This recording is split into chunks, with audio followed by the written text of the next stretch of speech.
Hi, I hope I'm audible. Can you hear me?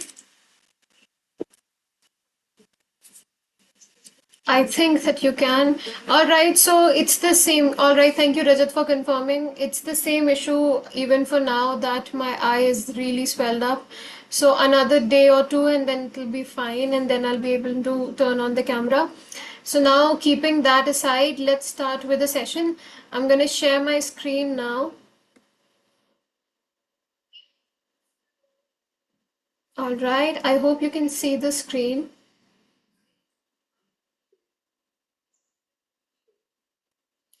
Okay, so let me start the slideshow. All right, so in today's class, we'll be learning about paraphrasing and word count. If you ask me what is paraphrasing, it simply means that you rephrase the word and you write it in your own vocabulary, but the catch is the meaning of the sentence should not change. That is paraphrasing. Now coming to the word count is basically the minimum number of words that you need to write specifically in the writing section, because if you write less than what is to be written, you are going to be penalized. So we are going to learn about paraphrasing and word count in today's session. So let's dig in. When we talk about paraphrasing basically involves taking content from one text and using it in another text after introducing certain changes to the language. However, the intent remains the same. Now, if I have to tell you in clear, specific voice, it means that you rechange or you change the words without changing the meaning. In the IELTS reading, listening, as well as writing and speaking sections, you will be required to paraphrase quite a lot. When I say quite a lot, I mean if the question will be asked to you, let's say in an interview, you cannot give a direct answer. For example, if somebody asks you, or if the interviewer asks you, where do you come from? So instead of saying I come from, you would say I hail from, or you will say I belong to. So the importance of paraphrasing is really humongous, and you really have to paraphrase in all the aspects. For example, you have to paraphrase in the reading section, you have to paraphrase in the writing section, in the speaking section, as well as in this in the listening section. So the focus is to convey the meaning of the original idea using your own vocabulary and words. I mean, when you paraphrase, you're required to change the words, but do not change the meaning. So if I want to say I want to go there, and if I say I will be coming, it means the different thing. So it's important for you to make sure that the originality of the idea is still intact while you paraphrase. Now, this writing technique is usually used for short individual passage or idea, and not to be confused with summarizing. Summarizing is basically the reiteration of what you have written. When you summarize, you basically write it again using your own words. But when you paraphrase, you just have to paraphrase very small vocabularies. For example, if it is a question, you just have to paraphrase it in one line. If it is, let's say, if not a question, if it is, let's say, some part of the information, again it has to be very short. There you paraphrase, but when you summarize, you basically give a reiteration of whatever you've written. So do not get confused between paraphrasing and summarizing. Summarizing is when you synthesize a wide range of information to share the core theme or results of a piece of work, while paraphrasing is simply rewriting the question in your own vocabulary. Okay, the next question is how to paraphrase. When we talk about how to paraphrase, let's say the original text is the cook made a fancy dinner showing they're good at cooking. We can paraphrase it to the cook served a posh dinner to show their good culinary skills. Now you have written the same thing, but you have just used a more polished language without changing the meaning. So they are good at cooking, or if you say they have really good culinary skills, both of them, they mean the same thing. So it's important for you to not change the meaning while paraphrasing. Coming to the 4 R's of paraphrasing, you need to know that there are 4 R's when you are paraphrasing a text. You need to be very focused on these fours. The first is reword, rearrange, realize, and recheck. So when we talk about reword, that means, is there any word that you can replace with synonyms? That should be your first motto. If you can see that there are some words that for which you can definitely use synonyms, that is your game. You have to change those words with the new vocabulary. When we talk about rearrange, can you make sure or can you see if there is any words that could be moved here and there? For example, can you make an active voice to passive voice? Can you make a simple sentence into a complex one? That you have to check when we are talking about rearrangement.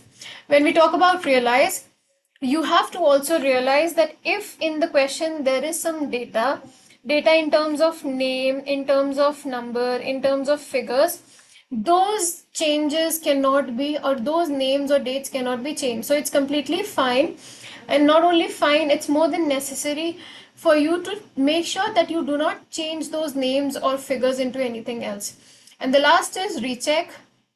You have to make sure that you should not miss out on any important information. Make sure that the originality of the text is still there. Make sure that the meaning has not changed. So while paraphrasing, you need to have these 4 R's in mind. That is reword, rearrange, realize, and recheck.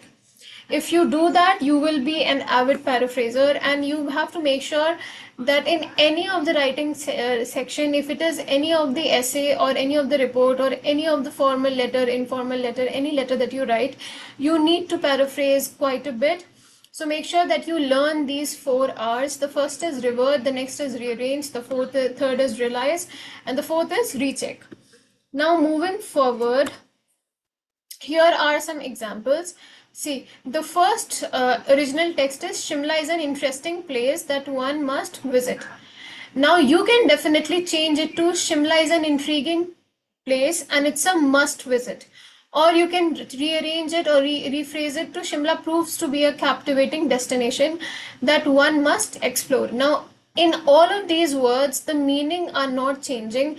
The only changing that any kind of change that is happening is the change of words. So the meaning is still there, but the words are changed. The next one is he has a lot of stuff to throw away. Now you can definitely say he has a lot of stuff to declutter. You can say he possesses numerous stuff to discard. You can say he has plethora of things that he wants to do away with. All of these things, they mean the same thing, but you are just using paraphrasing to change the words and not the meaning. All right, now coming to another paraphrased version of the text. Here, if you look, here it says, students frequently overuse direct quotations in taking notes, and as a result, they overuse quotations in the final research paper. Probably about 10% of your final manuscript should appear as a direct quoted matter. Therefore, you should strive to limit the amount of exact transcribing of source materials while taking notes. Now this is talking about how some students, they really take a lot of citations, a lot of quotes while taking notes, and then as a final result you just have to need, or you just need only 10% of what you've written. So make sure that you use the quotations and you use the citations really mindfully. If we talk about the paraphrased version, you can see over here, it says students often use too many direct quotations when they take notes, resulting, you have changed the word as a result, you have changed it to present continuous, resulting in too many of them in the final research paper. You have again changed the word overuse to too many of them. Now certain words will not change. For example, final research paper cannot be really changed into anything unless and until you have the vocabulary, then you can definitely change it. Then probably only about 10% of the final copy. So you have the other word has been changed from manuscript into copy, and should consist has been replaced by appear. So now you see, even though you have just made very slight feeble changes, the impact is huge, and the examiner will be able to tell that you know how to use paraphrasing quite flexibly. So it's very important that you know how to paraphrase, because paraphrasing simply does not mean that you're changing words, but you are rather more focused on still keeping the meaning intact. So that is what paraphrasing is. I hope you have understood it with an example. Now we talk about why paraphrasing is important in IELTS. See, whenever we are talking about IELTS or any kind of language proficiency exam, remember that you have to showcase, you have to almost There's a very fine word that we say, we use for boasting. We say you are, I'm trying to remember the word. We say, um, rhodomontade. So whenever there's a boastful talk, we say it's a rhodomontade. So this is exactly what you have to do. You have to show off your conversational skills. Take the word rhodomontade in a very positive fashion, and that is exactly what you have to do. So the more you paraphrase the vocabulary, the better it comes across that you are an avid speaker. So you have to demonstrate your language proficiency, and that is why paraphrasing is important. It showcases that the test taker's ability is really high when he wants to understand and express ideas effectively in English. And this explanation of idea, this usage of words in a very flexible manner shows how well equipped are you with the vocabularies. The next is address different kinds of questions. Of course, you have to remember that in the IELTS, be it the speaking section, be it the writing section or the reading section, you will have various kinds of texts, you will have various kinds of questions that would require you to either rephrase, summarize, or paraphrase. And if you are able to paraphrase those words easily, then that again shows that you are able to use language in a flexible manner.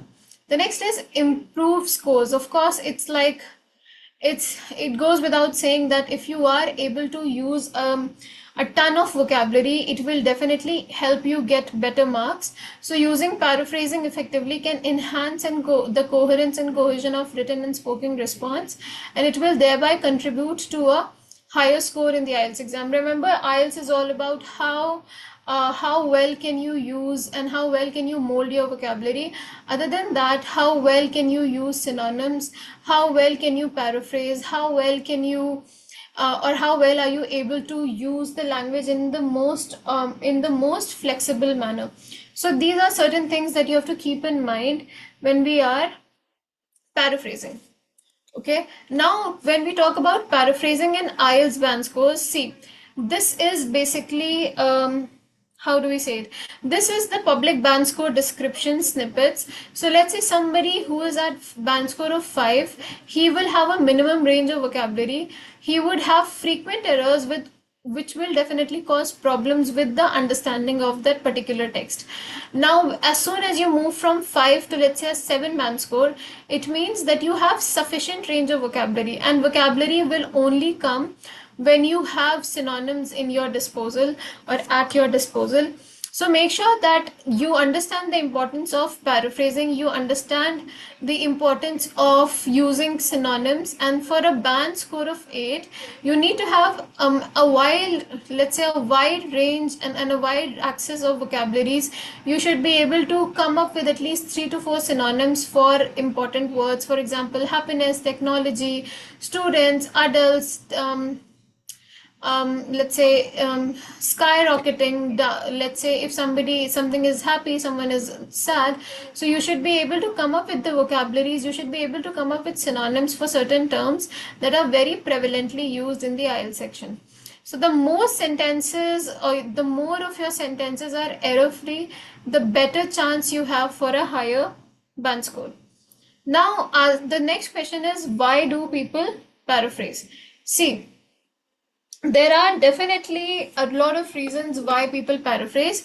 We are going to look into some of the reasons for paraphrasing. The first is, paraphrasing helps to avoid plagiarism. Plagiarism basically means when you are doing nothing but copy pasting the words from one source to the other. Now, paraphrasing would help you in order to avoid plagiarism, because you have included your own words and you are not taking any word verbatim from any kind of information. So that is the reason why paraphrasing is important, because you're not emulating, you're not copy pasting anything, rather you are bringing your own touch to the piece of information. The next is, it also provides support for claims or adds credibility to the writing. When you paraphrase, it means that you're bringing or you're crafting clarity, or you're bringing your own point of view to the table, and it is important when we talk about credibility in the writing section. The next is, it demonstrates your understanding and provides an alternative method to use or to using the indirect and direct quotes in your own words, which is referenced infrequently. The next one is paraphrasing in academic research helps utilize source material for essay writing, providing evidence that the essay is appropriately referenced. And the last and but not the least, paraphrasing is in writing helps you ensure that you use sources to communicate something important to your readers. Now, when you paraphrase, it comes across as you have used the language in your own way to signify a particular meaning. Therefore, in the writing section, you are required to paraphrase quite a lot, and failing to do so will lead you not getting the desired band scores of your choice. Next comes the rules for paraphrasing or rules of paraphrasing. See, there are certain rules that are required when you have to paraphrase. The first is you have to use synonyms. Synonyms are nothing but different words that have or that carry or that contain similar or same meaning, and it will show the examiner that you have a wide range of vocabulary. For example, my car needs petrol can be paraphrased into my vehicle requires fuel, right? So you're saying the same thing, but you have just changed the vocabulary. The next is that you have to remember is when we talk about paraphrasing, it does not mean that you have to now change each and every word. There are some words like nouns, let's say like numbers, that cannot be changed. For example, sun cannot be changed into any other form. You will not say moon in place of sun, and vice versa. So, of course, remember while changing, it is entirely possible that some of the words you will not be able to think for a synonym, and it's completely okay. So, you can just write those words down without really scratching your head too much. So, when we talk about paraphrasing, you also have to make sure that you're not paraphrasing like a lot, because the more you one thing is that when you paraphrase appropriately, you know what exactly needs to be changed. But if you are forcefully trying to paraphrase everything, then you are at a prone risk of making mistakes, because of course you're going to paraphrase each and every word, and then at last sort of knitting them together becomes a task. So make sure that you are only paraphrasing the things that needs to be paraphrased, and not paraphrasing everything or anything that comes to your way. Now, changing the word type. It is another way to paraphrase the sentence where you need to change the form of the word of the writing. For example, development can be changed to develop. So we can change development to develop. We can say analysis to analyze, and we can use evaluation in place of to evaluate.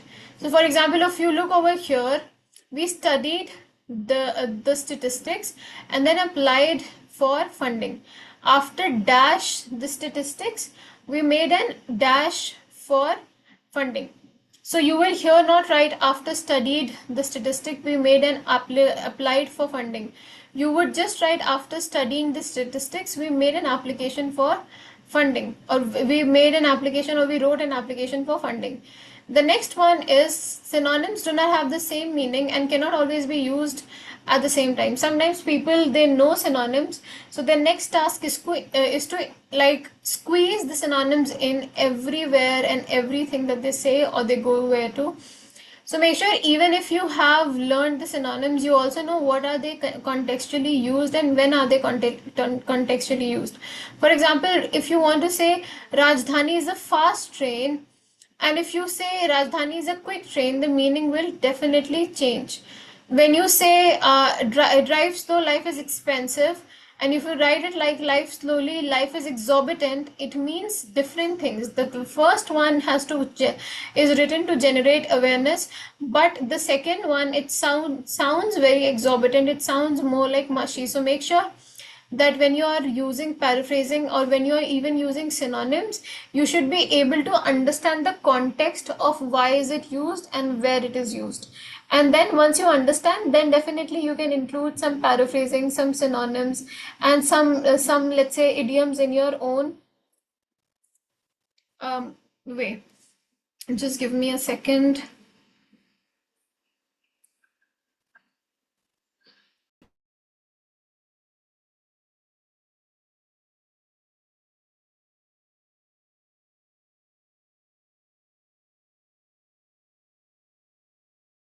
So let me share the screen once again.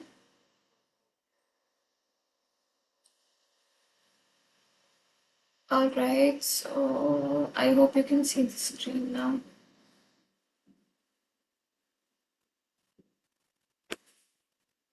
All right, perfect. So now we're talking about, when we talk about paraphrasing, you make sure that the words, even if you have learned some, does not mean that you will use them anywhere and everywhere. The thing that is important is that you use them when you have the context of using them. For example, if you say Rajdhani is a quick train, it does not really mount up to anything. So that is another thing. Now coming to changing structure of the sentence, um, when we talk about changing the structure of the sentence, you need to make sure that even if you're changing, let's say, the tenses, it does not change the meaning of the sentence. So that is another way to restructure your original statement. For example, if you look over here, the property developers invested 20 million in the development of the shopping center.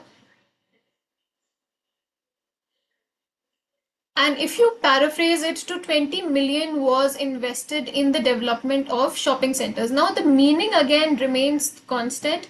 The only thing that has changed is the words from the property developers invested to 20 million. You have just said you have just written 20 million was invested in the development of the shopping centers, and it does not change anything, or it does not change the meaning, but it only makes sure that you have used paraphrasing.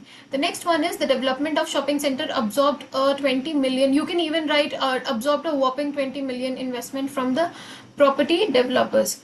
So all of it would definitely mean the same thing. It is not you're not changing any meaning. You are not making the meaning any different to what it actually was, but you're just using language to definitely refine it, to paraphrase it, and that is what is something which is needed. Now coming to the instructions and word count in listening and reading, you will come across a lot of information, a lot of instruction where they will say that you have to make sure that you are not writing more than 3 words and or a number. This means that even if you're writing 3 words, make sure you're not including a number, and if you're writing less than 3 words, then you can include one number. Now it means the same thing, that you need to understand the instruction pretty well. And when they say do not write more than 3 words, it means that the maximum word count is 3, and if you write more than that, you are going to be penalized. Even if your answer has that exact answer, or if your answer contains that word but you have exceeded the number of limited words, that means your answer will not really get any answer. All right, the next is a candidate must know how words are counted. So when we talk about counting of the words, if there is any hyphenated word, it becomes one word. Hyphenated words become one word. That means if you write hip hop but you put a hyphen in between, it becomes one word. If you make mistakes with number of words, you will definitely lose important marks, and this will directly affect your band score. So make sure that even if you are using paraphrasing, even if you are using anything, let's say you are paraphrasing the word, you're paraphrasing the tenses, make sure the meaning does not change, and also you don't really end up changing the word count. So if it says 2 words, do not write 3 words. If it says no more than 2 words, make sure you're writing only 2 or at max 1 word. All right. Now, when we talk about learning about the word count, the word over here, blackboard, even though we know that it consists of 2 words, blackboard, black and board, it will be counted as 1 word. 9 a.m. is going to, or any kind of words that has am still will be counted as word, because you cannot write 9 and expect the other person to understand what time is it, because you have am or pm. The next one is as school or at school. These are going to be counted as 2 words. So the next one is 4:30 p.m. Again, it will be counted as 1 word only. When we talk about at railway junction, they are going to be counted as 3 words. 5 decades would be counted as 2 words. Make sure that when you are putting a hyphen in between, it becomes only 1 word. So whatever word you are writing, it should not change the context of the meaning. All right. Now coming to The next one, again, remember that if it is a hyphenated word, it directly means it's just one word and you have not written two words. So if you want to write one word and if you know that you can put a hyphen in between, it becomes one word. When we talk about types of instructions, you will have either no more than two words written. That means you can either write one word or two words in the instruction. And when they say do not write more than three words, it means you can write one word, two words, or at max three words. Sometimes the instruction would say only one word. That means you cannot exceed more than one word. So that means that you can just write a mono word. The next one could be no more than or not more than two words and or a number. That means two words and one number is accepted, or two words or one number is accepted. Again, similar is the case for no more than three words and or a number. That means three words plus one number or three words in place of one number. This is something that you can definitely do. So make sure that when you are writing the answers, you have read the instructions pretty well. You know how many words can be used. You know exactly where to place the words in order to make sure that the meaning is not undergoing any significant change. When we talk about no more than two words and or a number, it means that you can write one word plus a number, or you can write two words plus a number, but you cannot write three words and a number. It will become an incorrect answer. When we talk about no more than two words or a number, that means one word plus two or two words, or you can write one number. Here you cannot write words plus number, only either you write a number or you write a word. Now, for example, if it is written that December 25th of December, the next is the 25th of December. If it says you cannot write more than two words, it means that you can only write December 25th. Because 25th of December will become three words and the 25th of December will become four words. So make sure you are following the word count and you're not exceeding the word count limit, because if you do that, it will change the meaning. And even if you have the answer somewhere in the middle, it will really not have any significant changes. So make sure that you are adhering to the word count. I hope it is clear. I've tried in great details to make you understand. Now coming to the next one, just give me a moment. Now, when we talk about anything related to paraphrasing and word count, it is the same thing. You have to change the context of the meaning. That means even if you are paraphrasing, it does not imply that the meaning of the word has gone any significant changes. All right, so this is certain things that you have to keep in mind. And also remember, in the reading section or in the writing section, you will be required to change a lot, like a lot of words, because that is the structure, or that is how it is to be done.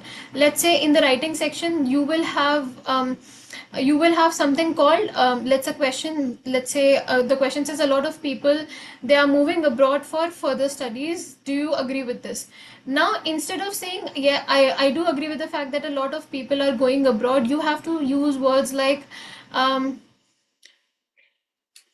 a lot of people are moving abroad in search of better opportunities. A lot of people are a lot of people are moving abroad in search of better jobs and better opportunities, but all of them will remain. Yeah, definitely. A lot of people are going overseas in search of better employment opportunities.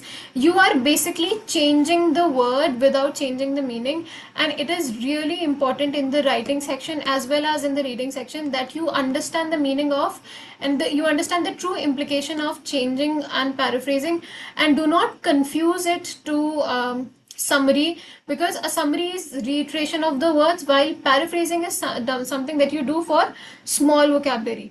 All right, so this is something that you have to keep in mind, and make sure that you definitely use paraphrasing throughout the context or throughout the throughout your IELTS journey, because the more you paraphrase contextually is what I'm saying. The more you paraphrase contextually, the better your band scores become. So this was all about today's session. If you have any question, Rajat, you can ask me. Any doubt that you have, you can ask me. We were talking about paraphrasing and the importance of word count. Make sure if they have written it, it's especially that you cannot write more than 2 words. You do not write more than 2 words, because again, it will change the whole inception of the meaning, and definitely will directly affect your band scores. So make sure that you follow these things pretty clearly. So any question, any doubt, any, all right, any more question that you would want to ask Rajat? And even if you want to, like if you are stuck at one particular module and you would want clarity one-on-one, you can book a demo from us. You can, of course, it's free of cost, so all of your queries will be solved. And if you want, you can definitely go ahead and take our classes as well. And if you have any other more questions, you can ask me. Otherwise, we can definitely call it a day.